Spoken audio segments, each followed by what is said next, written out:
Mwebazwe. Praise the Lord. Mwebale kujja olwaleero. Thank you for coming today. Tweyongerayo nno. We're continuing. Ennaku zigenda zikendera mpola mpola. Days are reducing slowly. Naye tetubala nnyo ennaku twagala kulaba ngeri gye tumukwatako. But we don't count days much, but we want to see a way of. Ate tugenda tweyongera mpola mpola mu ngeri ya kyama. And we are continuing slowly in a mysterious way. Ebintu eby'omwoyo. Spiritual things. Katonda alina kyazimba mu muntu ng'otomanyi. It's something God builds in someone when they are not aware. Nga bwe wakulira mu lubuto lwa maama wo nga tomanyi. Like you grew up in your mother's womb unaware. Mpola mpola.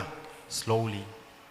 N'ofuna amagumba n'ofuna n'amaanyi agavaayo. You developed bonds and you got the strength to come out. Kati n'ebintu by'omwoyo nabyo bwe bityo. So even spiritual things are like that. Katonda amanyi okuzimba n'agenda nga ozimba eky'omwoyo mpola mpola mpola. God tends to build the spiritual slowly. Nsaba Katonda abeere n'ekyazimba munda mu ggwe. I pray that God may build something inside of you. Lumalirize lubeere olusozi olunene. And then it ends up being a high mountain. Katonda asobola okukukwasa eky'omwoyo. God can give you the spiritual. Naye akizimba mpola mpola.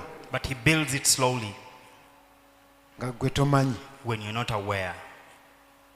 Kati olunaku leero njagala kwogera. So today I want to talk about okumanya n'okukolera wamu ne Katonda ow'ebiseera.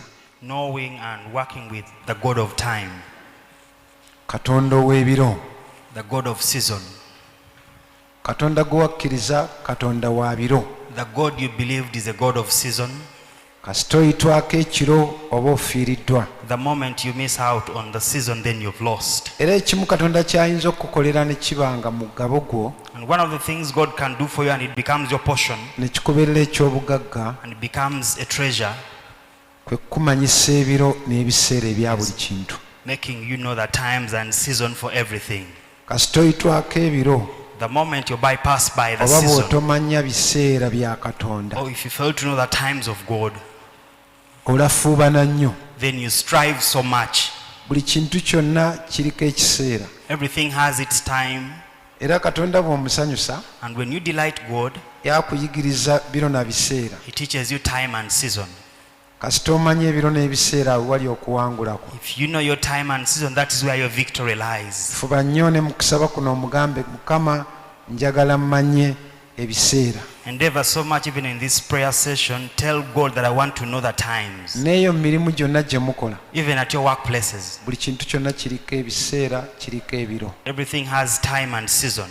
Bw'olisigala awantu ng'ebiseera byo biweddewo tolirabirawo mukisa. You remain in a certain place when the time for you to be there is over, you will never see a blessing in that place. Ako kankanyweze. Let me establish Bangi that. muli ku mirimu naye ng'ebiseera byammwe byaggwako dda. Many people are at different workplaces, but when your time is out.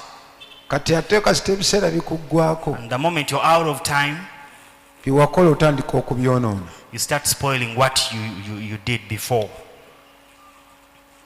Okuganja okubadde mu kifo kusengukawo ne kugenda. The favor that has been in that place shifts away. Ogenda okulaba abantu abaali mikwano gyo. You see that people that used to be your friends. Mukama we yasiimanga by'okola. Your boss who used to appreciate your work. Kati ng'alaba ayina mugugu gwennyini oguli awo. They are seeing you as a heavy burden. Osaana obeera omuntu amanyi okusensinga ebiro n'ebiseera ebya buli kintu ky'okola. You need to be someone who knows how to sense times and season for everything that you do. Kasita ekiseera kiggwako. If time is up, n'okimanya nti kiweddeko. then you know my time is up. N'eba bikyali birungi. Even if things are still good. Obanga bakyakosa noonya awantu awalala woogenda naye awo ebiseera byo biba biweddewo. You're still employed, look for some other place where to work, but your time to be in that place is over. Kuba Katonda bw'atyo bw'akola. Because that is how God does. Amanya nti ekiseera kyo kiweddewo n'akutegekera woogenda. He knows your time is up in a certain place and he prepares for you where to Kati go. gwe bw'ogaanira wali. So if you persist in that place, ogenda okutuuka wandigenze ng'ate oluggi luggaddwa. by the time you reach where you were supposed to go, the door is closed. Katonda gwe wakkiriza wa biseera era wa biro. The God you believed is a God of time and season. Buli obeera awantu nga bye biseera byo. Whenever you are in a place and it is your time to be there, olabirawo omukisa. you will see a blessing. Ebintu oba tostruggling. You don't struggle doing things. Naye ebiseera byo kasita biggwako. The moment your time is up, buli muntu atandika okwevuma. Everyone, you become a reproach unto eyali everyone. omukisa balaba omugugu omunene One oguli who mu used to kampuni. be a blessing, they see you as a big burden in the company. Manya ebiro, manya ebiseera. Know the time and season. Mu buli kintu kyonna kyonna ekikolebwa In everything that is done, kiriko ebiro, kiriko it ebiseera. has time and it has season. Katonda gwe wakkiriza wa biro, wa biseera. The God you believed is a God of time and season. Lwaki nkireese Mukama ndooza akimpadde mu kiseera kifaanana bwe kiti? Why have I brought it? Maybe God has given it to me in such a time. Nze no siina emitwe gye mmanyi gye nteekeddwa okubeera nga mbuulirako kati nga no mu fasting. I don't have themes. The themes that I know that I'm supposed to preach about, like in this fasting Egy'okusaba season, n'okusiiba.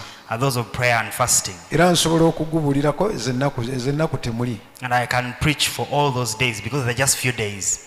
Naye bino Katonda abimpa. Waliwo omuntu gw'ayagala mu kusaba kuno n'okusiiba ogenda okuvaawo nga Katonda akuyigiriza ebiro n'ebiseera. But these sermons, God gives them to me because there's someone He wants by the time we finish the prayer and fasting when He has taught you time and season. Mukama mulungi yeebazibwe. Praise the good Kantandikire ku Yesu.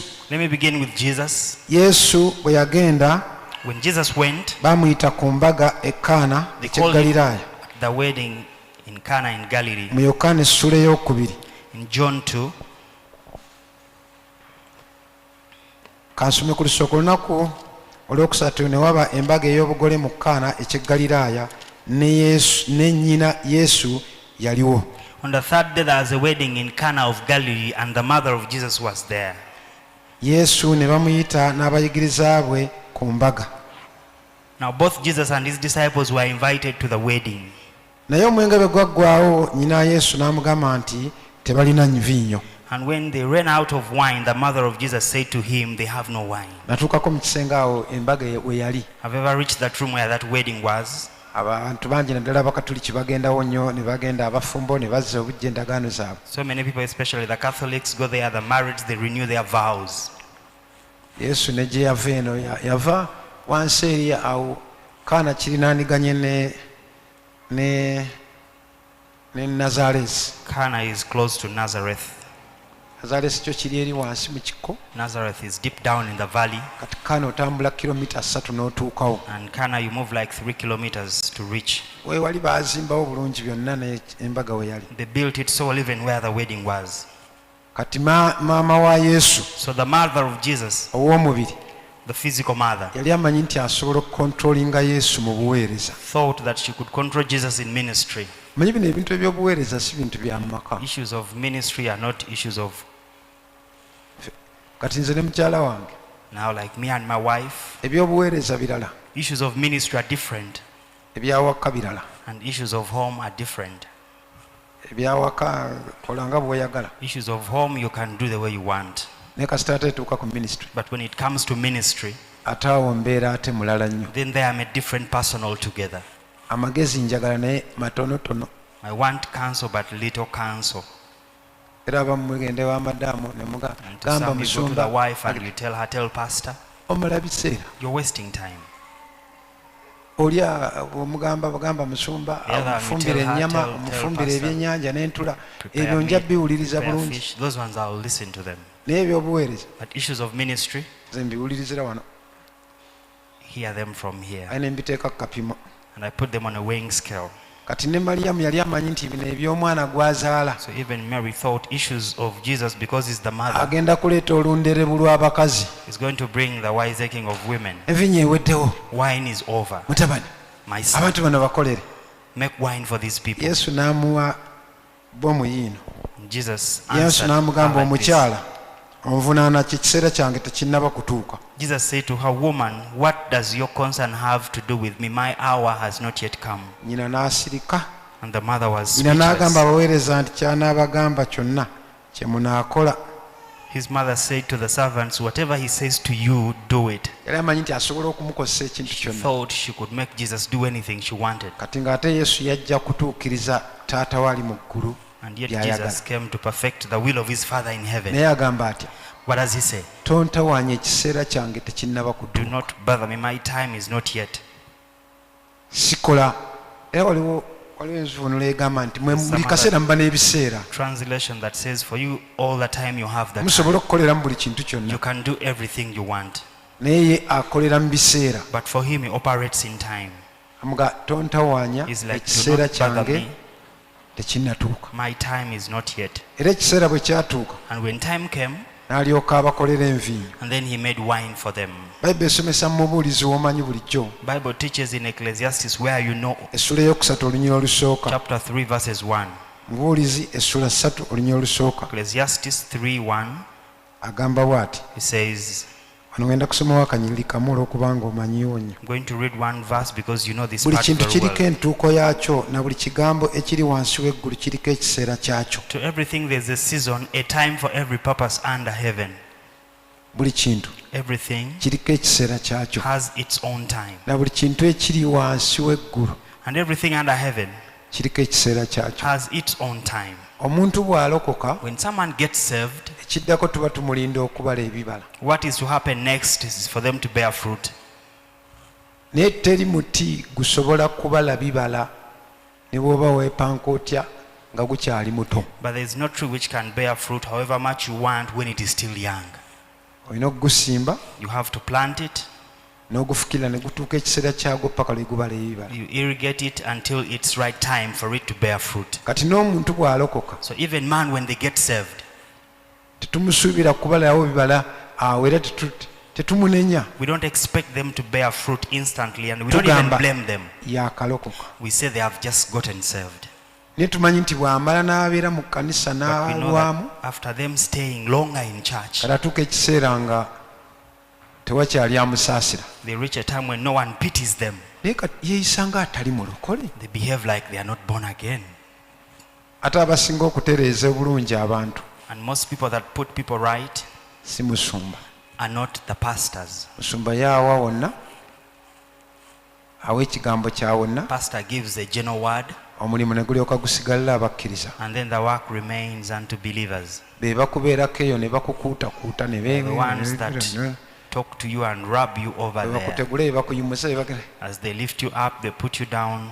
Engeri gy'ayogeramu alinga atalokokanga. They Naye speak sirowooza nga as mulokole. if they are not born again. I don't even think they are born again. Naye buli kintu kirina ekiseera kyakyo. But everything has its time. Muti bwe bagusimba When guyituuka they ekiseera ne plant a tree, it gubalira. reaches a time and bear fruit. Bwe gutabala bibala If it doesn't bear fruit, awo we twewuunyiriza. then that is when we wonder. Buli kintu kyonna kirina Everything has ekiseera kyakyo. its own time. Mu buli kintu kyonna ky'okola. In everything that you do, Kirungi nnyo n'omanya ebiro it n'ebiseera. is so good for you to know the time and season. Mulimu kaakati olwaleero nga tuli mu kusaba As n'okusiiba. we are in prayer and fasting today, Abantu abamu era waliwo gwe nasinkanya awo there's one I met, n'aŋŋamba pasita naye mpulira njagala nange kusiiba. and they told me, Pastor, I feel like I want to fast. Naye ng'alina amakerenda ge bamuwa nga g'amaanyi nnyo. But they are given very strong medicine. Ne mugamba totawaana wadde olunaku olumu. I told them, do not bother to fast even for a day. Kati gwe ky'oba okola So what you need to do, keera ku makya nga owerera mmere yo wake up in the morning, eat your food, omire amakerenda go. and you swallow your meds. Ne muga ky'olina okukola kubeera nga I told them, what you have to do, weekuumira mu kusaba. keep yourself in prayer. N'ebyokusiiba kati biveeko. Issues of fasting, put them on hold. Kati ekiseera kituuka So time comes kati okyasobola kusiiba. when you can no longer fast. Mulimu abantu nga bannakawere. There are people, they are winning mothers, Kati ate ekiruma kye kino. and this is what Ne hurts. kiba nga ekiseera kya kusiiba kakati If it is time for fasting like now, nga tolinaawo na kintu kikugaana, and there's nothing that stops you, omulimu tegukugaana, the job is not stopping you, naye n'otosiiba. but you fail to fast. Ka mulimu abantu nga emirimu tasobola kusiiba. Because there are people, because of the nature of their work, they can't fast. Nze nakolako e Japan. I used to work in Japan. Nafunanga ekiseera I used to get time, ne nfunamu ekiseera ne nnoonya Mukama. get some time and seek the Lord. Naye gano ge mazima ng'okola emirimu gy'omu Japaani But this is the truth. You do tosobola the work wadde okusiiba essaawa of mukaaga. a Japanese, you can't fast even for 6 hours. Tosobola. You can't. Ogwa ne ogweri n'owunga. After work, you're very tired. You can't fast. Omusajja akukozesa They make you work, n'osiba ekiwero kuno. and then you tie a piece of cloth Nali around your simanyi head. nti entuyo ziva muno. I didn't know that sweat comes from the head. Naye ozisiba wano ne zirema kutonnya nga tosobola kusangula. Tolinda birombo ate sima n'asangula. You don't wait to clean it with a hanky. Tebeerayo kusangula. There's nothing like Eddakiika cleaning your face. gy'osangula seconds. The minute you take when you're cleaning Ebintu biba sweat, byayiise dda. things have gotten wrong Kubanga already. eri ng'okoza n'okosa n'amagulu. Because you work and even use the legs. Ebirala n'obikwata n'amagulu bw'otigera. Others, you hold them with legs. ebintu byokola mu wiiki namba Things you do in a week, omusajja abikosa mu ssaawa emu they make you do them in an hour. n'owulira akagongo wano nga And you ka feel like your back is aching. bali bakola They tosobola work, you can't. nali ndi ku muliro nnyo toyinza You can't. sinali simanyi n'omuntu alimu omunnyo I didn't know there is salt in man. omuntu avaamu omunnyo n'agira ati Man omunnyo produces salt. bali abasajja bannaye batemu n'obutemu Those men are real murderers. waliwo eyadde ayagala okugenda e Japan There's one who wanted to go to Japan. namwegayidde nemugamba togenda I pleaded with them and I told them, do not go. nemugaa togenda Told them, do not go. naga nteekwa It's okugenda like, I have to go. nemugaa sente ogenda zoono I told them, you're going to waste money. akuze mu myaka He's grown in age. ebyo babikola eri mu Bungereza Things they do them in England neeno mu Bawarabu and in Arab countries. mu Japan tosobola kugenda bwotyo In Japan, you can't go when you're old. ayagala abantu nga bato They want young people. ate buli kyonna kyakutukako bawagwa ekigongo oli myezi ebiri And whatever omu happened to me, if Japaani you fell down akikugjamu when n'okiwulira 2 months, you can feel it. buli When you're in nnyingo Japan. yonna Every joint. ogiwulana era abaana Feel it. bakubanga maama kiki ekyantukako nti awagwa And people used to call, Mom, what happened to me that you fell when you're still young? bannaye abasajja bali They are the men. buli kayingo k'omanyi Every joint. alyoka akusalako kiro zonna And then they make you lose weight. nagenda nina kiro 84 I went when I'm 84 mu kgs. sande emu nalina kiro 65 In a week, I was 65 kilograms. endala zonna nga zidduse When all the other kgs kakati oyinza had kudda gone. ku mulimu gwa musaya n'ogamba nti ogenda So you kusiibirako can't go there and you say you're going nga to work oba as you fast. tewasiibira wali And if you didn't fast before, wano nga tosobola this way you can't fast when you're working. waliwo twali tuli e Kasubi muganda wange There's when we're in Kasubi, my n'anoonya brother omulimu n'agenda n'afuna omulimu gw'okutrera looked for a job and got one of a trailer okutikkula seminti to offload cement. yagaba batikkula trera nga 12 And they offload like 12 trucks. eno eba eyakavaawo As teri this one is kumwe leaving, no ne resting. bateekawo ekifuba Another one comes, they have to offload. ne mugamba togezaako wadde essaawa I emu told bwetyo him, do not okugisiiba try to fast even for an hour. emirimu gy'amaanyi nnyo The nnyo work nnyo was nnyo. so strenuous. kati buli kintu kiba n'ekiseera kyakyo Everything has its own time. kati obanga olina ekiseera ekyokusaba If you n'okusiiba have the time for prayer and fasting, katonda anakuyonsa before you start breastfeeding, tonnafuna lubuto before you conceive, pulizi kino kiseera kyo this kyakusiiba is your right time to fast and pray. kakati ogenda kubeera wakajanja nnyo wakateeka omwana You're going wiiki to emu Isaac so much, you've just produced a baby 1 Ngenze mu week old. July. I've gone into dry fasting. baakakuwasa They have just married you. ogenze mwana emmuunu You've gone to tuyingire mu honeymoon. Let us kusiiba enter into ennaku prayer 9 and fasting for 3 months. buli kintu kirina ekiseera kyakyo Everything has its own time. katonda ateerawo ekiseera n'amanya kino God puts for us time and He knows this time. waliwo ekiseera There's a time dawudi we yali alina okulondera amayinja when David had to pick stones aganaakuba goliyasi that could beat Goliath. kati ekiseera ekyo bwe kikuyitako So when you bypass by that time eky'omukagga of the river, olondera where amayinja you pick the stones, n'omala ogenda eri and then you go over there eri goliyasi where Goliath ne is, basooka boogera nga bye and baayogera they first talk like they talked. ompita kikiggwa okujja ompita mbwa What do you call me? Dawudi You're calling n'agamba me a nzija dog. mu And linnya then he lya said, Mukama. I come to you in the name of the Lord. kankomewo Let me come back. bw'agenda akima ejjinja That he goes to pick stones. nga teyalironze If he aba didn't aweta pick them, omugongo and goliyasi he's standing n'asindika effumu back, then Goliath would send a spear. kati buli kintu kirina ekiseera kyakyo Everything has its time. kiseera ekyokulonderamu Time ejjinja of picking the stone, n'aliteeka mu nnyanga and then you, agenda okutuuka wali by the time you reach where ng'ejjinja Goliath mweriri is, you have the stone. buli kintu kyokola kyonna Everything that you do kirina ekiseera kyakyo has its own time. mukama omulungi yeebazibwe Praise the good Lord. buli okola ebintu mu kiseera ekituufu Whenever you do things in the right time, oba ekiseera kya or katonda the timing of God, tostrugglinga you don't struggle. katonda waffe katonda wa biseera Our God is a God of time. tuteekeddwa buli kaseera okubeera nga tunoonya era nga tulinda ekiseera kya katonda We have to ekituufu be seeking always and searching for the right time of God. omuntu okulinda katonda For someone to wait upon God, kabonero nti amanyi okurespektinga amaanyi ge gye gava it is a sign that they know how to respect the source of their power, ebiro n'ebiseera the time and season. era katonda n'akuwa ekyo And if God gives you that, oba omaze then you've finished. nze nfuba nnyo okulaba nti nkolera mu biro n'ebiseera I endeavor so much to see that I operate in time and season, kubanga mmanyi katonda wa biro na biseera because I know God is a God of time and season. twasaba We prayed katunoonya ekifo owokuteeka ekkanisa. We're looking for a place where to put a church. Kamaze okufuna obukakafu bwonna After getting all the assurance nti Katonda that God ampise, had called me, n'ayogera buli kintu kyonna, then he spoke everything. ne mmanya nti Katonda ampise, Then I knew God had called me. ne ngenda ntandika okukola omulimu gwa Then I Mukama. went out to start doing God's work. Naye ne nsooka mmala okulinda, But I first waited kubanga ye Katonda ow'ekifo. because he's the God of a place. Mu bifo ebingi ennyo byonna wonna mu nsi yonna, In the many places in the whole world, Mukama wa w'oyagala ŋŋende God, where do nkola you omulimu. want me to go and do your work? Era nali ŋŋenda kugenda e Japan. I was going to Japan. Ne Japan nayo namusabako, Even in Japan, I have ever prayed. ne ŋŋaaka ŋŋende e Japan. Say, let me go to Japan. Mukama oba onsindika Japan If you're ŋŋenda. sending me to Japan, I'm ready to go. Naye Japan But in Japan, si wantu wangu ku mulimu gwa Mukama, it is not an easy place to begin God's work, kubanga osobola okutambula okuva n'otuuka e Nairobi nga tonnafunayo kanisa n'emu. because you may move from here like to Nairobi minus meeting any church. Naye mu kulinda ennyo But in too much waiting, nga nninda njagala kumanya kifo wa we ŋŋenda. I wanted to know the right place where I was supposed to go.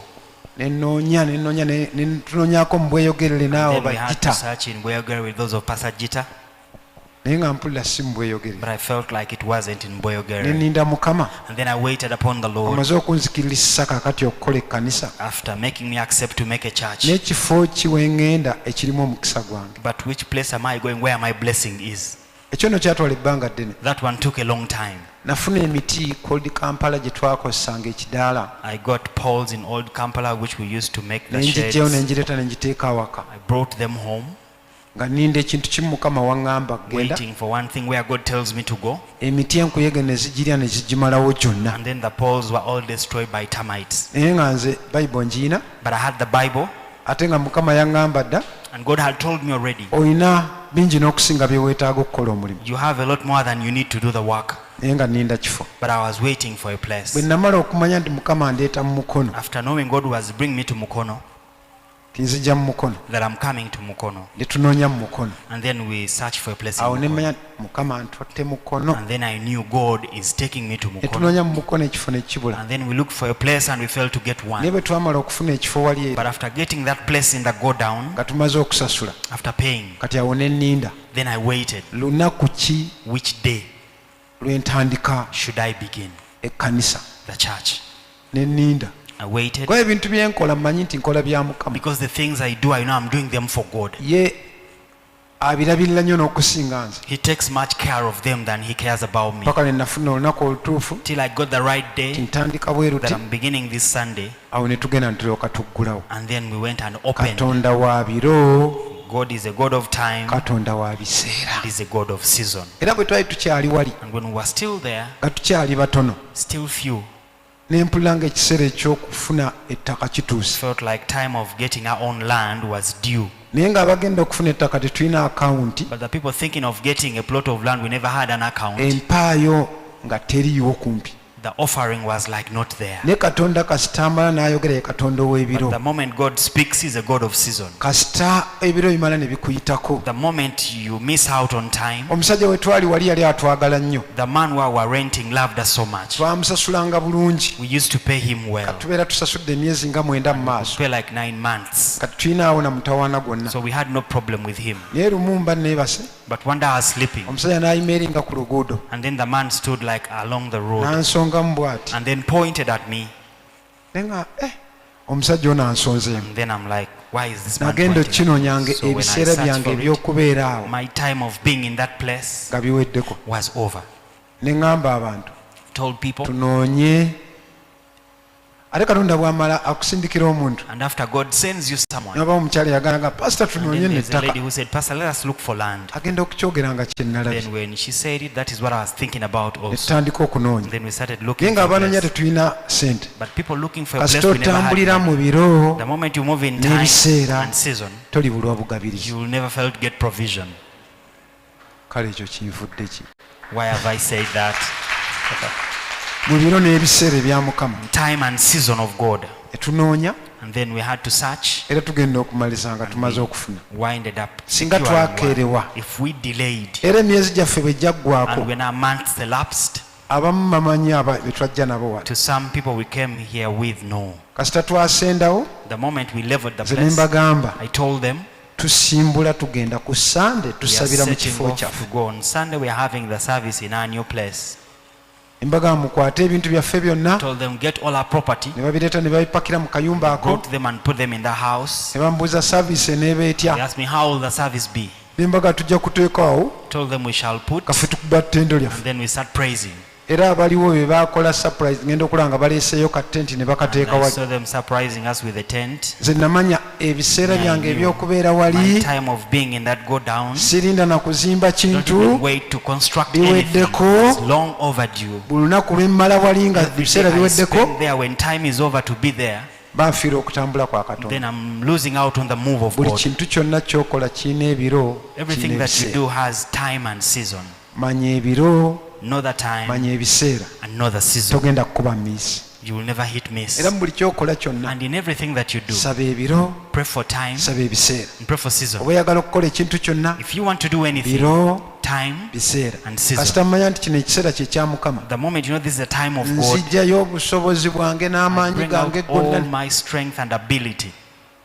neŋŋamba nteeka okukikola kubanga mmanyi And then I'm like, I have to do it ne bwe because kiba I know. kikaluba mmanya nti katonda ali mu kintu kino However hard it is, I know God is in the thing. kati nangirira Now I'm declaring. ebiseera bye eby'okubeera awantu biba byaggwako please tambula If mu your time of being in a certain place is over, please wake up and move.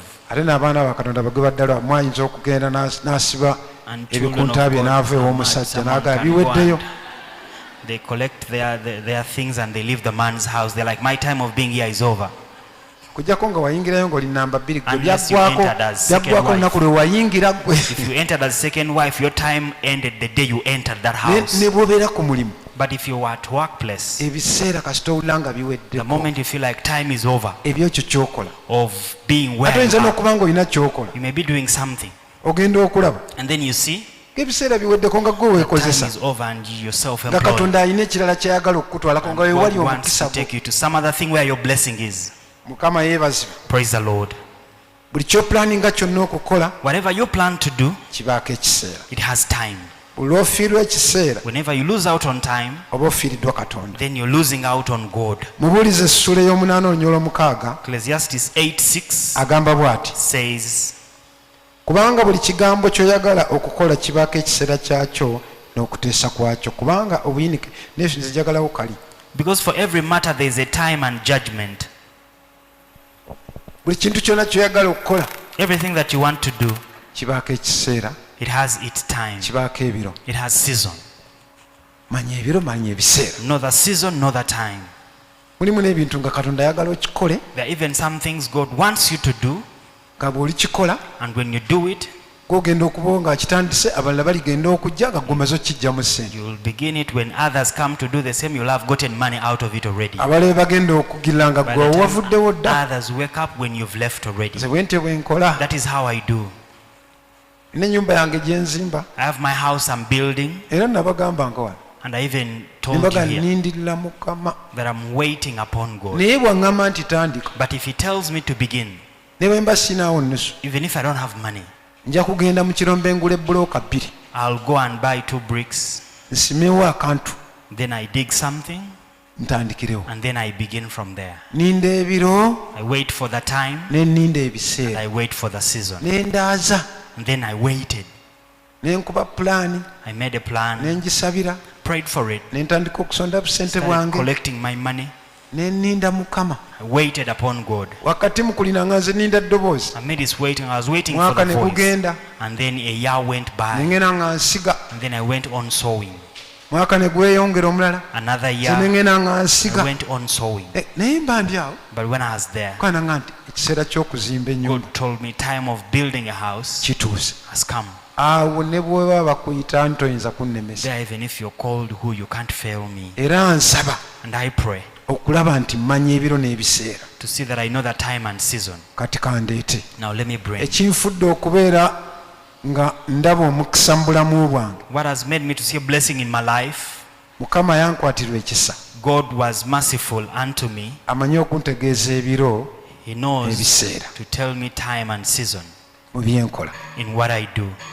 manye ebiro I know the time, manyi ebiseera and I know the season. katonda wange ekyo kyanyambako That is what my God helps ate me kiva with. mu magezi gange And it doesn't come out of my njagala nnyo wisdom. ebintu ebya speed Me, I love things of speed so loota much. ekintu kikolero I want to do something instantly. naye ebiro But time n'ebiseera and season. era waliwo wetwalinga eri And when we were still there, nga tulina aba development committee well, those of the development committee, kati lumu waliwo kibaali batwali tusonda sente ki who were collecting money for something one ka time. pasita nedda tugire nedda And they said, nembaga naye Pastor, now let's mwandisosi do nemunaga like this. Then nedda I told them first whether like no. waliwo eyaliwo nga w'amaanyi There's one who was powerful. nemugamba mugende mu maaso mugende mu I maaso told them you can proceed. nze nga mpulira si kyekiseera Me, I felt like it wasn't the right time. ne batandika ne basonda They started and collected money. naga gwe pasita ozanya na buzanyi They're like, Pastor, you're just joking. genda zisonda I'm going to collect the money. gwe mpanze ensonde Just give me a chance to nemuga collect. genda mu maaso I told him, proceed. yasonda sente naye neyesonderamu He collected money and collected himself also. yasonda sente He collected money. emimwa ne gikala Lips Nanze got ntudde dry. wali I eri was nenga- seated over there. nendaaza I waited. bwe yamala yaga abantu after he wombakulekedde I've left you with your people. embaga kati njagala babuulira I told them, now I want to tell you. njagala nze mumpulirize I want you to listen to me. sina sente Me, I have no money, naye manyi tayimu ya katonda but I know the time of God. mpuliriza tayimu ya I katonda listen to the time of God. kati ekyo kyo mukindekere Now, ekyokuwulirizanga that one of listening to the time of God, leave it for me. katonda gwe twakkiriza alina ebiro The God we believed has n'ebiseera. time and season. kubanga buli kigambo kyoyagala okukola For everything kibaako that you want ekiseera to do, kyakyo it has its own time n'okuteesa kwakyo and its purpose. osobola okuwulira nga katonda agamba kulunda nkoko Feel like God is telling you to rear chicken? mubuuze mukama ddi Ask Him, Lord, when? kasita olaba ebintu nga tebitambula bulungi ku The mulimu moment you see things not moving on well at your ate si buli workplace. bitatambula bulungi nti olwo ekiseera kiba And it kiwedde is not that every other time you have challenges at work, your time is long Apana. overdue. No. wabawo ekiseera woyita nga kyakugezesebwa There's a time you go through of being tested. naye ekiseera kituuka ekiseera naawe n'owulira nga ekiseera kyo kiweddeko But time comes and you also feel inside of you that time is over. nali nkola ku ucc nga ndi I administrator was working at UCC as the church admin. nga banjagala They loved me. naye yali antadde ku bwa administrator But the one who gave me that position yali katonda was God. nagenda okuwulira Then I felt ng'ekiseera kyange ekyokubeera administrator kiwedde when my time of being the admin was over, nga siwaliwo na lutalo lwonna there's no war. nga tewaliyo ng'abantu bampulira bulungi People were feeling me so well. timba They entwala nga loved me. bamanyi nti nze ngenda kubeera ku bwa administrator emirembe gyonna People I was leading thought I was going to be in that office all the time. naye nawulira nga ekiseera kiweddeko But I felt like my time was over.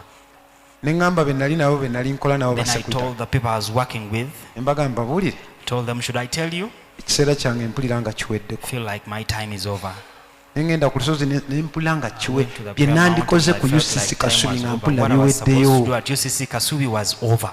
ne ntandika okusomba ebintu byange Started fearing my things. nayinako ofiisi kenina I had an office. nze mbeeramu n'ebitabo bingi kuba njagala nnyo I have okusoma so many books because I love reading. ne ngenda nga ntandika okusomba mpola I went mpola on fearing my things slowly mu tayimu yange in my time. mu tayimu yange In my era time. ze natuuka okugenda By the okulizayininga time I reached the time of resigning, bagenda okutuuka ekiseera okunzijjako they reached the time of removing me in office. nze nga nze navaako dda I had left already. kampula sikyayagalako Felt like I never wanted to be in that position era anymore. abantu bo bajja bansaasira And they were pitying me. ii bakugjeeko nga nze mpulira ze nejjako dda ebyange Felt byonna like nga I had removed tebiriiwo myself from it because all my property had been taken home ekiseera kiweddeko when time was over. mwana wa katonda buli kyoyagala okukola kina Child ekiseera of God, katonda wa whatever you biro want to do has a time. katonda wa biseera God is a God of time and a God of oba season. oyagala okulaba omukisa If you want to see a blessing, kola ne katonda akolera mu biro n'ebiseera work with God who is a God of time and season.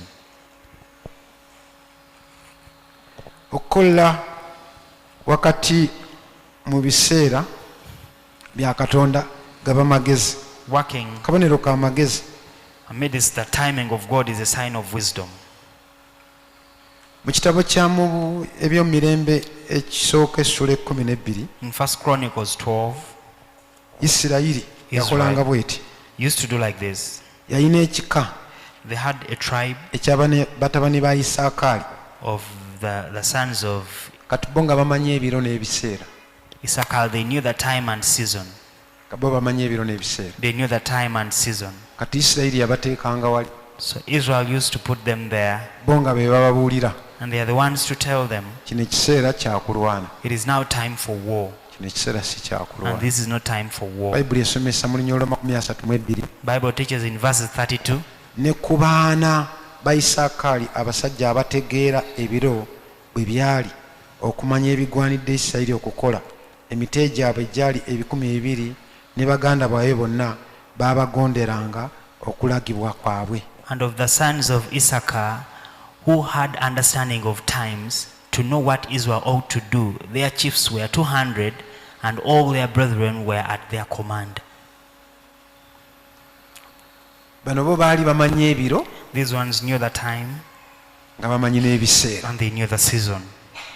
Abantu basoma ebiro n'asoma n'ebiseera, People study time and season, n'amanya kino kye kisaana okukola mu and they kiseera know bwe kiti. this is what is supposed to be done in this time, Kino si kye kiseera. and this is not the time. Ndaba abantu bangi baagala okwesimbawo, I see many people want to contest, nekisaana n'obeera omuntu awuliriza ebiro but you n'ebiseera. need to be someone who listens to time and season, Olema kwonoona ssente zo so that you don't waste your money nga weesimbawo. when you're contesting. Saana bw'ova ne weesimbawo You need to n'oyitamu. contest and then you win the election. Naye oli agenda n'agezaako n'akaddiwa Someone paka goes, they lwavaako, try, they grow old until they fade away. katamanyi biro, They don't know the time katamanyi biseera. and they don't know the season. Weesimba ye nammwe abalonda singa nammwe mumanyi ebiro Even you n'ebiseera, that vote, how I wish you know the time and season. temwandiwonya okubakubanga emiggo ku mugongo. Wouldn't you have survived being beaten in the back? Batugobye, abasajja batugobye, They manyi have ebiro beaten us, they n'ebiseera. have chased us. Know the time and season. Mukama omulungi yeebazibwe. Praise the good Lord. Omanyi ebiro n'ebiseera, You know the time and season? nomanya nti ebiro eby'okukyusa kati bituuse. Time of changing has come. Ebiro eby'obutakyusa bibiri n'olema kudduka na nnyondo, And tulina in the ekuula time of tulina not changing, ekuula you paka fail to lweggwako run obwoki. with a hammer until it Katonda wa becomes biro, blunt. God is a God of time Katonda wa biseera. and a God of season. Era ate bw'agamba nti agenda kuggyako omuntu, And if he says he's going to remove someone, ne bw'aba nga ayina yayita mu ttanuulu era amutwala. even if they went through the kiln, still he can take them. Katonda wa biro na biseera. God is a God of time and season. Naye kituyambe n'omusana okubeera nga tukubookera bwereere n'essente z'abantu okugendera obwereere. So that we can survive people wasting their money and being hit by the sun. Mukama omulungi yeebazibwe. Praise the good Lord. Isirayiri baalina ababayambanga okumanya ebiseera n'ebiro eby'okukoleramu ebintu. Israel, they had people that used to help them to know the time and season of doing different things. Buli lw'otomanya biro na biseera oyitwako Whenever ebiro you byo. fail to know the time and season, you bypass by your times. Bayibuli esomesa mu Bebulaniya essula ey'okutaano onyolwa 12. Bible teaches in Hebrews 5:12. Bebulaniya 5:12. Hebrews 5:12. Abamu oli ku mulimu, To some you're at a workplace, kati obanja. now you're demanding. Naye z'obanja But the money you're demanding za myaka 2. is for 2 years. Bakusuubiza bajja kukusasula. They keep on promising we are going to pay you. Oyongera gwa kusatu. You're continuing to work the 3rd year. Bakuwa miliyoni emu, They are paying you 1 million. kati bakuwaayo 10,000 Now they keep on giving you 100,000 ekuyambeko ku to transport. help you for transport. Ate era naawe ddayo onoonye olabe. Just go back and search and see. Omuntu bw'amanya ebiro, If someone knows the time, eyinza n'okuba nga kampuni eggwawo gwe nga wavaawo dda wafuna dda maybe omulimu the omulala. company is about to stop when you left already and you got another job. Ebiro n'ebiseera. The time and season. Bebulaniya essula ey'okutaano lugamba, Hebrews 5:12 says, bwe kubanga bwe kibagwanira okubeera nga abayigirizwa ab'ebiro ebyayita, mwetaaga nate omuntu okubayigiriza ebisookerwako eby'olubereberye eby'ekigambo kya Katonda, era mufuuse abeetaaga amata so si mmere nkalubo. For though by this time you ought to be teachers, you need someone to teach you again the first principles of the oracles of God, and you have not come to need milk and not solid food. Ono ebiseera byabayitako, These ones were bypassed by time. nga kyali kibagwanira okubeera abayigirizwa, mwandibadde basomesa olw'ebiro It was ebyayita. worthy for you to be teachers and disciples of past times. Oyitwako ebiro.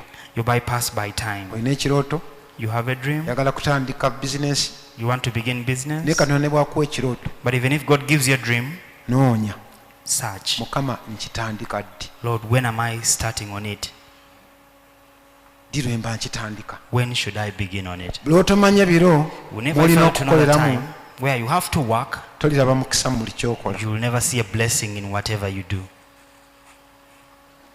Kasita tomanya biro na biseera, If you fail to know the time and season, toliraba you will never mukisa mu see buli kyokola. blessing in whatever you Okolera mu do. biro n'ebiseera, You operate in time and season, olaba omukisa. then you see a blessing. Buli lwolwawo Whenever you delay, ogenda otuuka obudde buyise. by the time you arrive, it is late.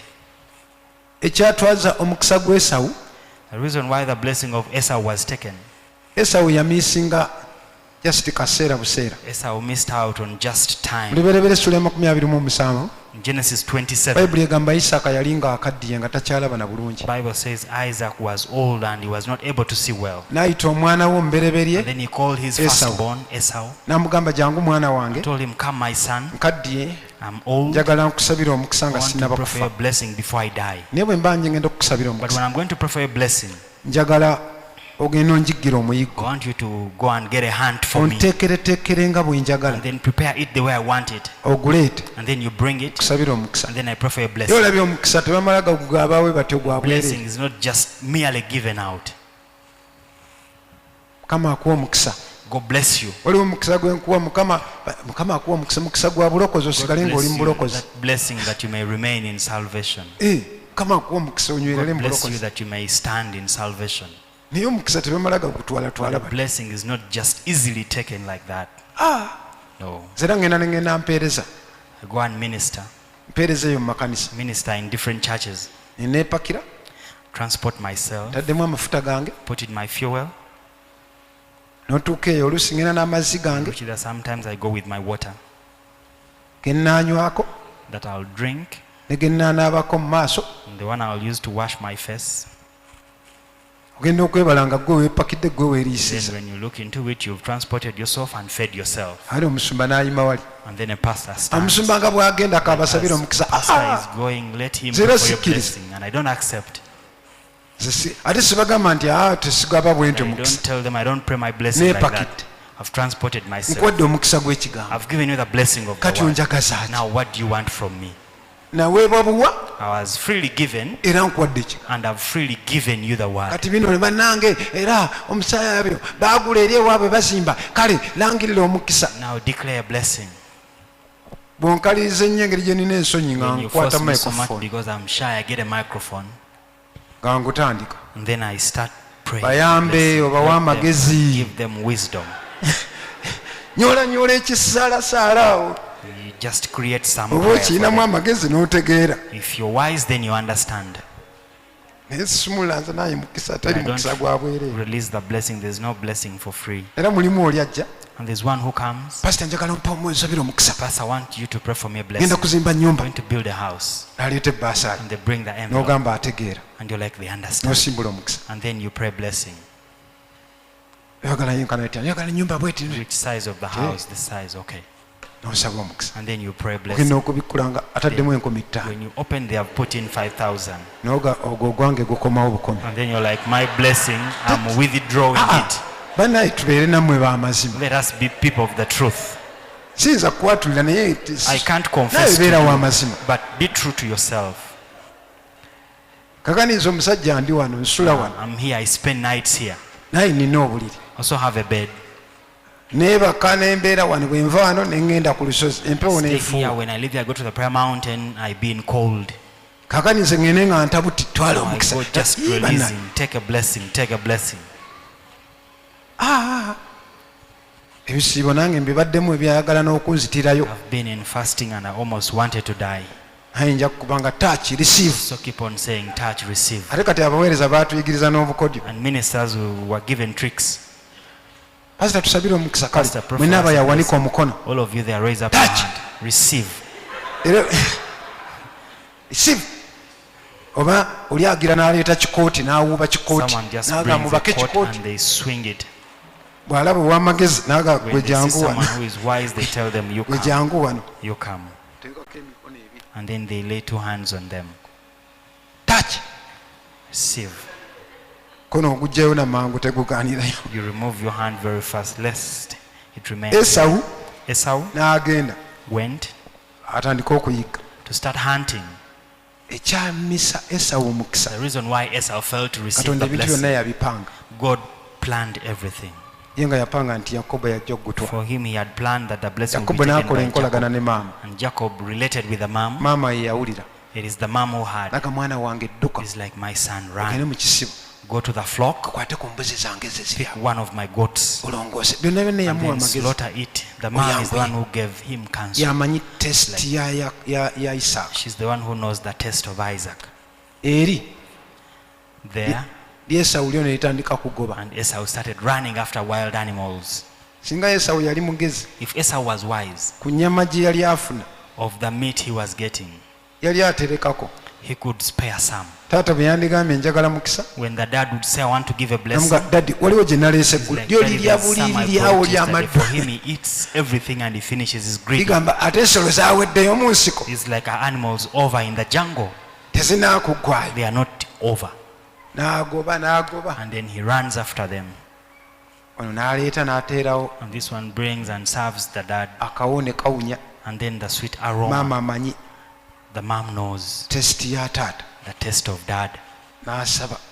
And then he prayed. aba amaze After praying, akyali awo as he was still there. nezireeta atamanyi budde. And then here comes someone who doesn't know leetikama time. gy'atuuyana n'entuuyo ennyama And he's agisuulamu even n'entuuyo. sweating, putting sweat in the taata meat. taata Dad, ndeeseraga dad, oleese brought. eki He's like, what have you brought? neese omuyiggo nsabi Brought the namaze dda hands. n'okukkuta Yeah, nze. already taata tosigazaayo mukisa anina bikoli mu jangu wano olibeera muddu wo oli amaze You will be the servant of the other one I've blessed. tayimu yokka yokka Timing only. kiseera Time Yakobo kye kyamuyitako that Esau missed.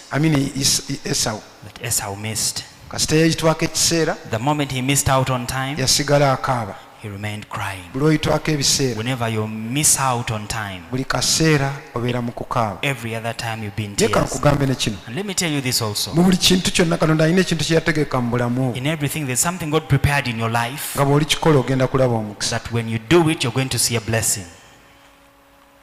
nga bw'oli kikola That when you do it, kati mu kusabanga wano so in such a prayer like bwe this tubuuliza Mukama. is when we ask God. Mukama ki otwala amaanyi mangi You take a lot of strength ku Mukama ki ky'oyagala nkole, telling God, what do you want me to do? ogenda kukozesa amaanyi matono Going to kukituukiriza. use less effort to fulfill it. Iffe twagala n'olafuubana For us, we want to struggle much. gwerima. Nina abasajja abalima eri ewaffe gye twalimanga nabo eri ebulemezi nabagamba tuffe twalimiranga ku ttaala Men we ebulemezi. used to dig with in Bulemezi on a lamp Baabakubye at emiggo mu night. nnimiro kwagala kubatta busi. They beat them in the garden. They almost wanted to kill them Ffe eri mu nnimiro in the garden. ewaffe eri nga ffe otulo we tukuggweramu ogenda mu nnimiro. When you're like out of sleep, you just go to Twakula the garden. tulimira ku ttaala. We grew up when we are digging in Kati the bwe night on bwebaseemu lamps. ng'omwezi gyeguli So when you sleep and the moon is there, saawa 8 nga bukwata nkumbi zaamu around 2 a.m. they get their hose. nga bugwa mu nnimiro. They go to the garden. They start digging. baabaze ne bagatwagala ennaku 2 Told them for 2 days, tumaleyo omuddo guno. and then we want to finish up this. Abantu ne bagenda ne baga defense twakyaliddwa People went abasizi. and told the defense we were attacked bagenda by night okulanga dancers. enkumbi ekaaba bali They saw bana them digging at night. agaba gundi mujje They're like, you people come. kiki kyemukola What are you doing? tuli mu They're kulima like, we are digging. saawa 8 kitundu kumbi ekaaba. 2 a.m. in the night. busy era abaloko digging. defense nabagenda nayaga And I told the local defense twakula bwe people, tutyo for nga us, bwe we grew tukola up like that. naye But nga balimira sente mmeka they were digging for how much? kafumbe y'abasasula It is Pastor Albert who pays them. eka namba A full acre. yenkana ekkanisa eno bweti Equivalent to the size ettaka of ly'ekkanisa the land of the church. n'eri yonna yonna nga administration block Plus lyeyita the admin block. ng'oyiseeko n'eriri ekkubo lyonna liri mu ttaka Past lyaffe even the road. Even the road is part of this land. kubulako kano akantu kokka Just minus okwera this eka. part up to make an acre. pasita kafumbe kozi tusene meka 12 They're digging for 120,000. kakati gwe lafuubana lima Now yamu esaati struggle, remove your zukuka shirt. ku ttaala bakkube Wake n'emiggo up at night 10 to n'eki dig, they even beat you just digging for 120,000. bw'olimanya katonda n'omukyukira You know God and n'omuganyamba you turn to him and tell him, help me. emisota gyagala kumbojjera ku nnimiro bannange The beebasimye snakes want to bite you at night. Your friends are sleeping. nwanira 12 struggling to get ate gyo si 120,000 gy'omu and not for one person. gy'abana. They have to share it among 4. Mukama omulungi yeebazibwe. Praise the good Lord. Ate eri mu kyalo bantenda And in the village they praise me. agaba ssente empitirivu. He gives a lot of money. Era eri erinnya mu kyalo bantenda zo ziba nnyingi. They praise me. That is a lot of money in the village there. Bangamba nyonoona They bwonoonyi. told me I'm just wasteful. Awo okulima zibeera 8. There it would be around 80. Mulokole. Kino ekiseera kye tulimu nga wano. Born again, the time we are in like now, Kiseera kya kwesenera it mazzi. is the time of fetching water for N'okaabirira yourself. omukisa And n'ogaa then you cry Mukama. out for a blessing and say, Lord, Ekinnimisa ku ttaala kikimpe why omukisa. am I digging on the lamp at night? Kikyoyagala Bless nkole. me. What do you want me to do Kasirafuubanye nnyo. when I'm not struggling? Buli kintu kiba n'ekiseera kyakyo. Everything has its Ate own bw'omala time. n'omugamba ndaga And then ekiseera after you kya tell him, kintu. show me the right time for this. Mukama omulungi yeebazibwe. Praise the good Lord. Esawu atuuka leeti Yes, how riches obudde led nga buyiseeko. when time is Kansembeyo wano fast. olunyiriro oluli mu Luka essula 19. Let me wind up with the scripture in Luke 19. Lw'otomanya biro bya kukyalirwako. If you don't know the time of your visitation. Olunyiriro 21. Verses 21. Awo Yesu bwe yasemberera okumpi n'alaba ekibuga n'akikaabira ng'agamba nti singa omanyi ku lunaku luno ggwe ebigambo eby'emirembe naye kaakano bikwekeddwa amaaso go. Kubanga ennaku zirijja abalabe bo lwe balikuzimbako ekigo, balikwetooloola, balikuzingiza enjuuyi zonna, balikusuula wansi n'abaana bo abali mu ndaayo, so tebalikulekamu jjinja eri kungulu ku jjinja, kubanga tewamanya biro byakukyalirwako. 19 Luka vudde ku lunyiriro lwa 41. Kasita tomanya biro. Fail to know the time. Kino ekibuga tekyamanya biro The city byakukyalirwa never knew kwakyo. the time of their visitation. Kintu Katonda kyakola kirina ebiseera byakyo. Everything that God does has its own time. Buli kintu kyakola kiriko ebiseera byakyo. Everything God does has its own time. Buli lw'otomanya biro byakukoleramu kintu oleetera eggulu okukaaba. Whenever you don't know the right time of doing something, you cause the heavens to weep.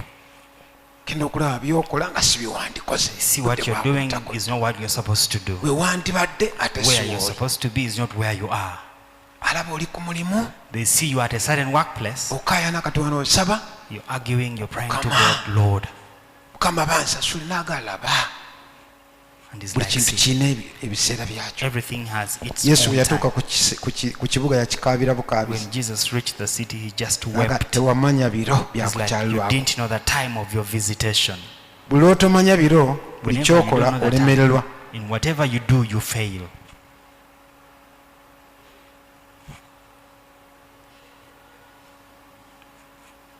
Olemererwa You fail mu buli kyokola.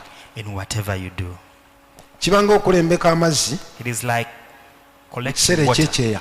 in the time of drought. Ogera waliwo ekyeya wali wetubeeredde. Go like in the time we've been in drought. N'oggya amasepiti And then you n'oteeka bring ebweru. saucepans to harvest water. Oba n'ogenda mu ddungu Or you go to the desert n'olembeka amazzi. and then you try to harvest rainwater. Olafuubana nnyo You struggle so much kasita tomanya biro na if biseera. you fail to know the time and season. Buli oyitaako ebiro n'ebiseera Whenever you bypass by time and season, gaba mazika it is tears. otuyana nnyo.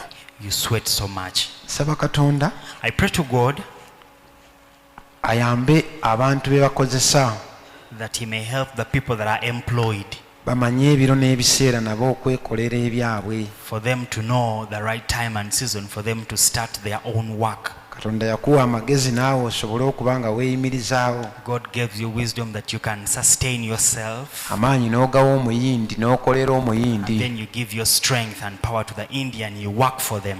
Ebiro ebimala okukuyitamu akusiibuza tteke. Genda! When you Ata! bypass by time, they send you away by kicking you. Tomanyi biro na biseera. You don't know time and season. Ne bw'oba okola mu gavumenti Even if you're working in government, kusaasidde I pity you. olinda myaka 55 bakuwe pension You're kale waiting for 55 years to be given pension. Okay. bakukolera ne pate okuziika They even make for you a party to bury you. ne bakunyunyuntamu amagezi gonna. And they suck out all your wisdom. Emyaka gy'amaze wano The years he or she has spent here, abadde muntu mulungi. he's been a good person. myaka gye jaggwako 55 his years ended 55, tumwongera n'enkaaga and then we added him or her 60. omukubira engalo Let us clap for them. ebeera funeral nga balinganga That is abakusomera like nti your funeral, tukumazeemu reading buli unto kaanyi you that konna you've taken out all your strength, kati genda. now you go. Era ebyo ebigambo byakolaawo ogenda okulaba And abantu the words abamaze they say, they abatalina say, namaanyi they have not even the strength. yena yina agamba bankaddiya They're like, nakaddiwa. I'm already old. nakugamba e Japan omuntu bw'abeera mu myaka 5 I told you in Japan, when someone is 50 years old, bamuyita onisani. Onisani them- gwe bayita omuvubuka. they call them that.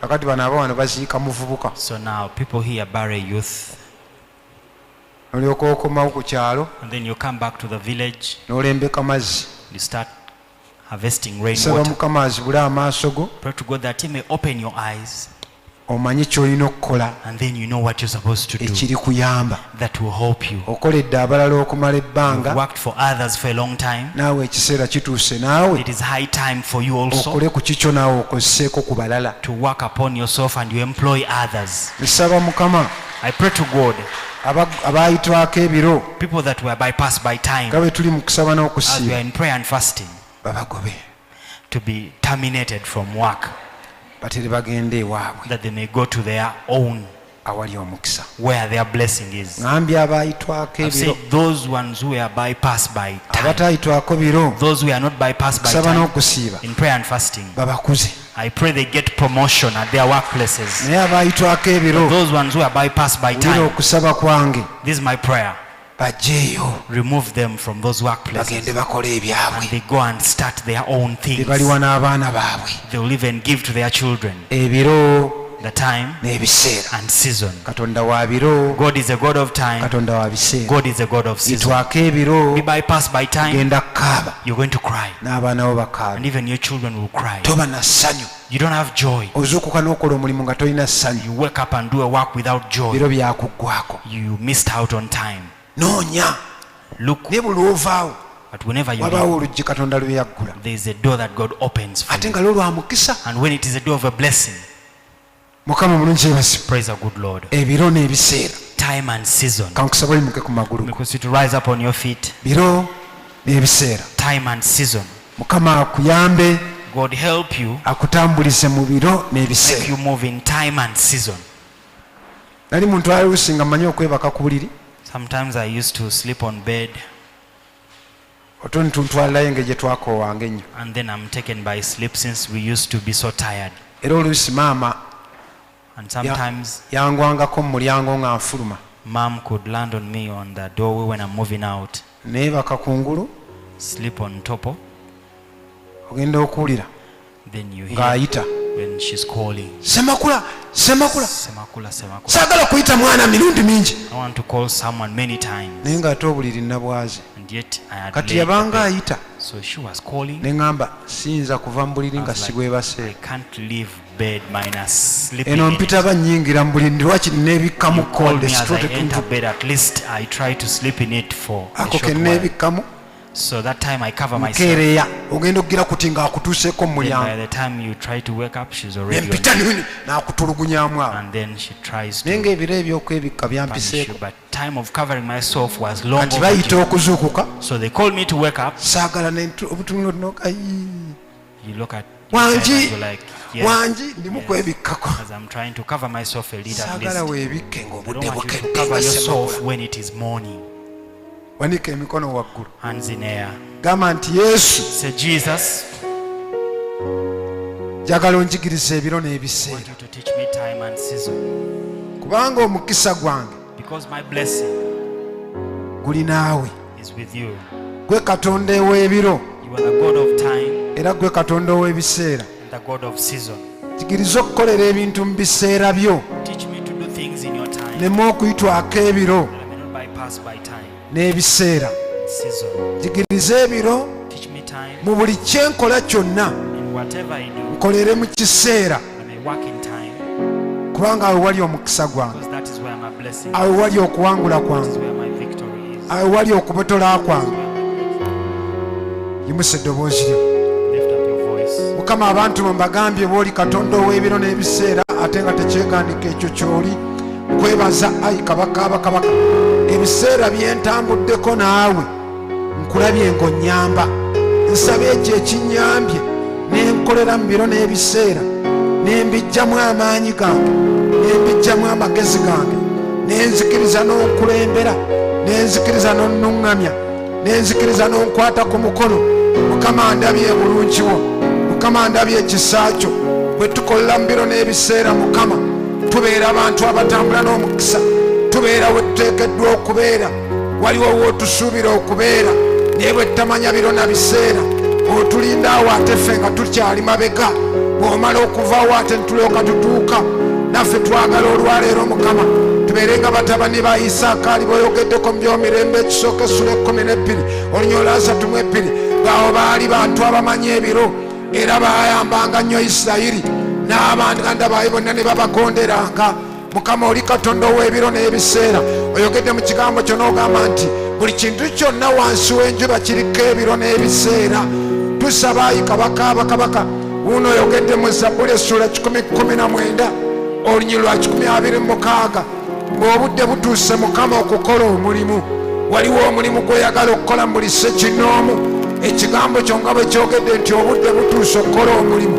Mukama nsaba buli muntu yenna olina gwe wategekera naye ng'olina ebiro n'ebiseera bwa buli kintu. Tuyambe ayi kabaka abakabaka tumanye ebiro n'ebiseera, tukolere mu biro n'ebiseera, tutambule mu biro n'ebiseera, tubeere we tuteekeddwa okubeera, tutuuke we tuteekeddwa okubeera. Bwe tuuka ne tubeera mu kifo bw'otusuubira, awo ewali omukisa gwaffe, awo ewali obuwanguzi. Kabonero ka bugonvu, kabonero ka bukkakkamu. Abaana bo bamanye enkola zo, abaana bo bamanya by'oyagala, abaana bo bamanye ebikusanyusa. Oli Katonda ow'ebiro n'ebiseera. Mukama nga bwe tunoonya amaaso go tusaba otwebikkulire Katonda ow'ebiro n'ebiseera. Twagala otuzuukuse Mukama, zuukusa ebirowoozo byaffe, zuukusa obulamu bwaffe ayi Mukama. Tukoye okulafuubanira ne tubeera mu nsi enkalu ey'eddungu etali mazzi Mukama, lwakubanga nga tolinaffe.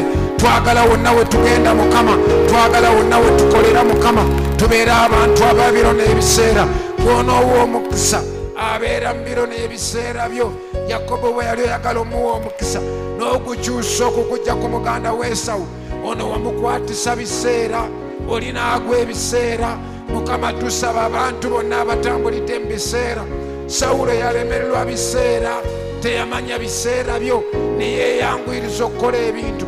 Tetwagala kudduka nnyo Mukama netukuleka mabega, aye tetwagala kuleka mabega Mukama ate gwerefe netugenda mu maaso. Tetwagala ate kubeera mu maaso netukuleka emabega. Twagala kubeerawo oli Mukama n'okuyita mu nnaku zino Mukama gw'onooyamba amanyi ebiro n'ebiseera, n'alema okuyitwako okukyalirwakwe, n'alema okuyitwako obulamu bwe.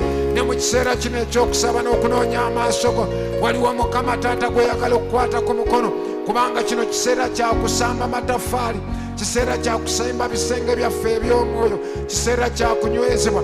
Wabaawo ekiseera ekyokusaba nga neggulu limaze okuggulwawo ng'ogamba nti musabe musabe musabe. Mukama tumanyi nti kino kiseera kyakusaba. Oteekerateekera ekiseera ekifaanana bwe kiti ng'obuweereza ng'olina kyoyagala ayi Mukama wange Taata tukole. Era Mukama nange obuweereza twagala kubeera nga tuzimba ayi Mukama wange Taata, naye tulinda ebiro n'ebiseera. Tetwagala kuyitwako biro n'ebiseera. Tulabe baganda baffe bangi abayitiddwako ebiro n'ebiseera, wakati w'okuzimba, wakati w'okugula ebifo, wakati w'okugaziwa, ebiseera ne bibayitako ne baba nga tebakyasobola. Ekisa ekyo ne kibayitako, ekisa ekyokukola ebintu buli ekiggwawo Mukama wabeerawo okulafuubana. Tukozesa amaanyi mangi, tulafuubana nnyo Mukama, naye nsaba olunaku olwaleero Mukama Taata jangu otuyambe, Taata jangu otukwateko. Twagala kutambula omukisa gwo we guli, twagala kutambulira mu biro n'ebiseera. Buli kintu kirina ebiro n'ebiseera. Nsabira abakazi n'abasajja abali wano babeere we bateekeddwa okubeera, bakole we bateekeddwa okukola, bwe batambula mu biro n'ebiseera Mukama. Weewali omukisa gwabwe, weewali okubotola kwabwe, weewali obugabirizi bwabwe, weewali okuganja kwabwe, weewali okukkirizibwa kwabwe. Nsaba ayi Mukama wange Taata toyisaako baana bo biro na biseera. Gw'oyagala omukwasa biro na biseera, gw'oyagala abeerawo ateekeddwa okubeera, n'akola ky'ateekeddwa okukola. kuno kwe kusaba kwange olwaleero. Tuleme kulafuubana Mukama, tuleme kwonoona biro, tuleme kwonoona biseera. Tuzuukuse Mukama, tugolokose Mukama. Ogambye buli kintu kye twagala okukola kiriko ekiseera kyakyo. Buli kintu kiriko ekiseera kyakyo. Buli kintu kiriko ekiseera kyakyo. Buli kintu kiriko ekiseera kyakyo. Waliwo abalina ebirooto Mukama nga baludde bizaala, ebiseera nga bibayitako, naye tebatuulanga kunoonya kumanya ki kye bateekeddwa okukola mu kiseera ekyo. Mukama, kuno kwe kusaba kwange. Tuyambenga abaana bo Mukama, tugolokosenga abaana bo Mukama. Leka spiritual antena zaffe ziveeyo, tumanye ebiro byo Mukama. Tuzuukuse Mukama, tugolokose Mukama. Tukolere emmiro n'ebiseera, tutambule emmiro n'ebiseera, tubeere emmiro n'ebiseera, tutambule ekyo Mukama, tubeere weteekeddwa okubeera. Tuyambe tuleme kusiriza biseera, tuyambe tuleme kwonoona budde, tuyambe Mukama nga tunoonya amaaso go. Lekaayi Kabaka otukwate ku mukono, lekaayi Mukama otukulembere. Yakobo bwe yali ng'adduka ayina we yatuuka n'akoowa, naye ng'ali mu biseera bye. Yakooyera bamalayika we balinyirira we bakka, yakooyera wali mulyango gwa ggulu. Singa yakooyera wala teyandikirabye, teyandiwulidde eddoboozi. Naye olw'okubanga yali mu kifo wateekeddwa okubeera, era ng'ali mu kiseera ekyo kyennyini, yasobola okulaba obwengula obuggule, yasobola okulaba omulyango gw'eggulu, yasooka okuwulira eddoboozi erimuzzaamu amaanyi. Era bwe yali ng'agenza okukola ewa mukodomi we, ebiseera bwe byaggwako, wamugamba nti ddayo, kubanga ebiseera biweddeko. Abaana ba Isirayiri Mukama wange bamala emyaka 43 ne bayonoona emyaka 30, nga wali obagambye okubeerayo okumala emyaka 4, obudde ne bubayitako ne basigala nga babonaabona. Danyeri kye yavaako noonya amaaso go, n'anoonya mu kitabo ng'ayagala kumanya biro na biseera, n'amanya nti ekiseera eky'obusibe kiweddeko. Gyali emyaka 7, ekiseera eky'obusibe kiweddeko. Singa naffe otuzuukusizza Mukama, ne tumanya ayi Kabaka abakabaka entambula zo, ne tumanya enkola zo. Danyeri bwe yamanya nti ebiseera biweddeko, ebiseera eby'obudde biweddeko. Buli kintu kina ekiseera kyakyo, buli kintu kina ebiro byakyo. Mukama, nsaba olunaku olwaleero, golokosa abaana bo Mukama, kwata abaana bo ku mukono. Bwe beetaaga okwanguya yanguyaako, banguyeyanguyeko batwale mu maaso, bayambe baleme okulwa mu kifo, bayambe baleme okutuula we batateekeddwa kutuula, baleme okutubira Mukama. Bajjeeyo eyo Mukama, bakwate ku mukono Mukama. Tusaba otuyambe Mukama, tuyambe ng'abaana bo, tuyambe ng'abaana bo Mukama abateekeddwa okuzimba amayumba. Leka bagazimbe nga waliwo obugabirizi Mukama, newankubadde nga balabanga esente ezitaliiwo, naye bwe bamanya nti byebiro n'ebiseera, wabaawo obugabirizi bwe wakwekanga buweebuli. Mukama, golokosa abaana bo mu buli kintu kyonna kye bakola, oba kugula amapoloti, oba kuwasa, oba kufumbirwa, babeere nga bali mu kiseera kyakyo, batambule mu kiseera kyakyo. Balina ebirooto bingi by'obawadde. Kuno kwe kusaba kwange. Nze mmanyi ekintu kimu, ti ekintu bwe kikolwa mu kiseera kyakyo, mu kifo ekituufu, tekigenda kubulwa mukisa. Kuno kwe kusaba kwange Mukama. Twagala kubeera nkuba weetonnya, twagala kubeera eggulu erigguddwa, twagala kubeera Mukama w'oli. Abaana ba Isirayiri baali nga batambula, ekiseera bwe kyatuukanga baatambulanga ne bavaawo, empagi ey'ekire yalinga efuddewo. Nange kuno kwe kusaba kwange Mukama, tutambule ng'empagi etambula, tutambule ng'ekire kitambula, kubanga ekire kisobola okutuleka, empagi esobola okutuleka Mukama, ne tuyitwako ebiseera byaffe, ne tuyitwako ebiro byaffe. Mukama, waliwo gw'ogolokosa, ekigambo bw'okituma obaawo gwe kijjiridde, waliwo gw'osindikidde ekigambo kino Mukama, ng'ekigambo kino kikye, ng'ekigambo kino kizze muzuukusa, ng'ekigambo kino kizze mutwala mu magenda ge, ng'ekigambo kino kizze muyamba. Saagala tuyitweko biro Mukama na biseera, era ng'obuweereza Mukama, waliwo bingi byeyagala okukola n'okutuukiriza mu mulimu gwo. Taata, tusaba ngaffe ng'abaweereza abo Mukama, tubikkule tumanye ebiro n'ebiseera. Twagala kumanya biro na biseera. Guno omulimu si mulimu gwa mwana wa muntu, mulimu gw'ogukola biro n'ebiseera. Tuyambe tumanye ebiro n'ebiseera, tuyambe tambule naawe Katonda ow'ebiro, Katonda ow'ebiseera. Mukama tuleme kuyitwako biseera byaffe, tuleme kuyitwako nnaku zaffe, tuleme kutambulira mu malungu ag'omwoyo, tuleme kutambula mu kwemulugunya. Omuntu bw'ayitwako ebiro n'ebiseera abeera mu kwemulugunya, abeera mu maziga, abeera mu kukaaba, abeera mu kulemererwa, abeera mu kuyirirwa. Naye nsaba olunaku olwaleero, Mukama tuyambe tukolere embiro n'ebiseera, tubeere embiro n'ebiseera, tutambule embiro n'ebiseera, kubanga buli kintu kiba n'ebiro byakyo, buli kintu kiba n'ebiseera byabyo. Mukama awo we tulaba nga twazimbawo n'ensiisira, nga tuluddewo nnyo, nga tetuvaawo. Mukama waliwo eddoboozi erigamba nti mwaludde okubeera ku lusozi luno, mwaludde okubeera ku lusozi luno. Mukama waliwo abaludde nga bali ku lusozi, beetoolodde olusozi okumala ebbanga naye nga tebamanyi nti balwetooloola. Kyenva nsaba olwaleero, Mukama wange leka wabeerewo okugolokoka, leka wabeerewo okugolokoka. Tugolokose ayi Mukama, tugolokose mu bulamu bwaffe, tugolokose mu magenda gaffe, tugolokose mu birooto byaffe, tugolokose mu byetuteekako engalo, tugolokose ayi Mukama. Golokosa waliwo abantu abalina ebintu ebinene nga bandi badde balina bantu be bakozesa, ekisanga weekiri naye nga babulako biro na biseera. Nsaba ekiro n'ebiseera, ebiro n'ebiseera Mukama ebyokukoleramu, ebiro n'ebiseera Mukama ebyokusabiramu, ebiro n'ebiseera ebyokunoonyezaamu, ebiro n'ebiseera ebyokweyanjulizaamu. Mukama bino byebiro, Mukama bino byebiseera. Yamba abaana bo Mukama, buli kye tukola tubeere mu bireera, tubeere mu biseera, tuleme okuyitwako.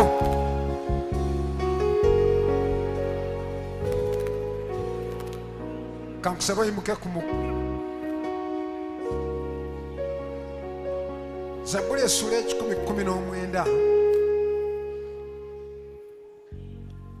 Psalms 119, olunya olw'ekikumi verses 126 lugamba says, ti obudde butuuse Mukama okukola omulimu. the time is now for God to do the work. Obudde butuuse. Time is now.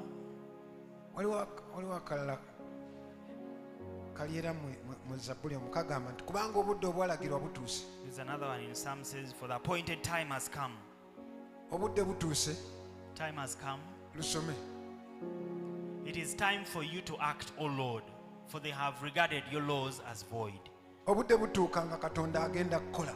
Time comes when God is going to work. Obudde butuuka nga Katonda agenda kukuyamba. Time comes when God is going to help you. Obudde bwange My time si bwe budde bwo. is not your time. Obudde bwoyo si bwe budde bwa neighbor. The time of you is not the time of your neighbor. Buli omu Katonda amuyinako obudde nga bwanjawulo. Everyone, God has different times of working for Naye them. kuno kwe kusaba But kwange. this is my prayer, Obudde bwo bugenda that okutuuka by the time your time comes, ng'oli w'oteekeddwa when you are in the okubeera. right place where you're supposed to be, Katonda waakusuubira. where God expects you Abaana ba to Isirayiri baatambulanga bwe bati. be. Israelites used to move like this. Balinanga ekire They had the cloud ekyatambulanga ku bulamu bwabwe. used to move upon their lives, Waliwo n'empagi. and the pillar.